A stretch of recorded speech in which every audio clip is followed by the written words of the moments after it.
Il aurait jamais dû finir comme ça. Jamais. Je suis absolument pas d'accord avec toi. Si c'est comme ça,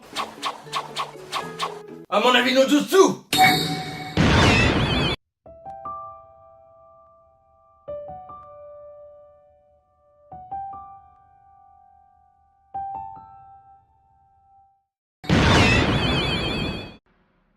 Yosh, bienvenue sur Manga Corp et je vais vous donner mon avis sur cette fin un peu irritable de Naruto. Je vous parlerai du déroulement du tome 72 et énormément du chapitre 700. Pendant le tome 72, Kaguya vient d'être scellé et tout va pour le mieux. Sasuke vient de participer à sauver les gens et avec son pouvoir combiné à celui de Naruto, ils vont pouvoir rompre le Genjutsu. Mais on n'allait pas terminer ce manga sans la revanche de Naruto sur Sasuke. Premièrement, le changement d'attitude de Sasuke. Le grand prêtre lui demandera de rompre le Genjutsu avec Naruto et il lui répondra cela. Oui, mais avant ça, je vais exécuter les 5 Kage qui sont encore plongés dans l'illusion. Hein? Mais pourquoi tu veux faire ça, Sasuke? Et en plus, tu veux buter tous les bijoux qui sont devenus gentils et coopératifs? Tout ça pour provoquer Naruto à faire un duel avec toi en plus. Du coup, je ne comprends pas à quoi a servi toute cette mascarade, puisque aucun risque n'a été pris. Si l'auteur avait pris un risque, il aurait fait déplacer Sasuke jusqu'à un Kage qui était plongé dans l'illusion pour l'exécuter. Genre Tsunade ou Gaara qui était très proche de Naruto, pour pouvoir affecter Naruto pendant le combat, et qui ait beaucoup plus d'impact pendant celui-là. Ainsi, les paroles de Sasuke auraient eu aussi beaucoup plus d'impact. Deuxièmement, Sasuke prétend vouloir devenir Hokage.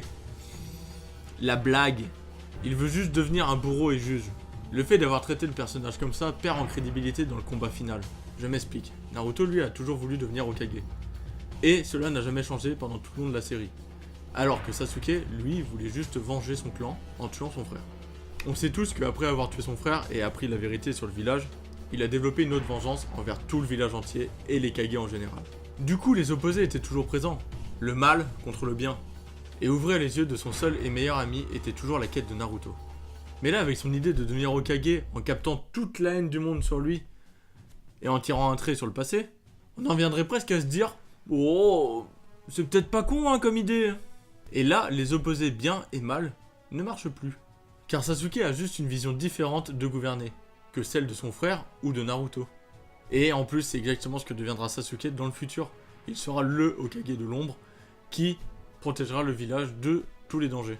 Donc rien que pour ce traitement de personnalité, je trouve que le combat entre Naruto et Sasuke a eu beaucoup moins d'impact que le premier qu'on a connu.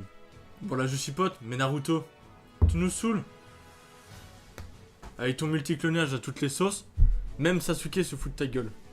Encore et toujours cette technique, c'est une démonstration de faiblesse, sais-tu?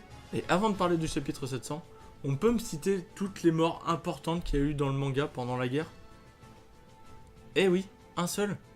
Neji. Bon ok, il y a eu les parents de Ino et de Shikamaru, mais comparé à Neji, ce n'étaient pas vraiment des personnages secondaires très importants. Donc pourquoi seulement Neji est mort pendant cette guerre? L'auteur n'a juste pas voulu faire trop de drame?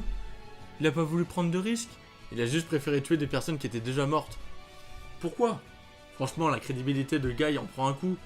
Il serait mort après sa technique, son sacrifice aurait eu beaucoup plus d'impact.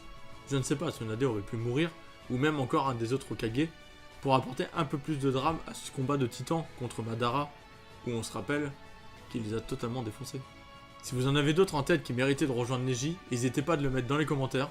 Passons au chapitre 700 et parlons-en. Shino, le mec le plus discret et mystérieux de la série, mais aussi ninja talentueux, va finir comme prof de gamins, comme l'était Iruka avant. J'aurais plutôt vu Shino en tant que prof d'une équipe de genin que de gamins, en fait. Anko? Il lui est arrivé quoi? En quelques années, elle est devenue obèse, alors que dans le village de Konoha, il n'y a jamais eu d'obèse, à part le clan Akimichi, qui se sert de leur graisse pour utiliser leur technique. Mais attendez, après la guerre, elle perd la marque maudite? Le patch de Orochimaru l'aurait empêché de grossir en fait? La médecine révolutionnaire, une marque maudite achetée, une autre offerte. Envoyez maigrir au 82121. Maigrir au 82121. Pas de remboursement en cas d'infection maléfique. Et franchement, pour les naissances, il s'est passé quoi? Ils se sont concertés, ils ont fait une réunion, un petit brunch en famille? Parce que tous les enfants des persos principaux sont nés le même jour. Ils sont tous dans la même classe, on les voit tous ensemble, ça choque personne. Complot! Illuminati! Allez, suivant. Vous êtes pas prêts, ça va aller vite. Les enfants sont de vulgaires fusions entre les parents. Boruto et sa sœur, j'en parle pas. Gaara, ils ont tué ton charisme. Kiba ressemble à un SDF. Non, franchement.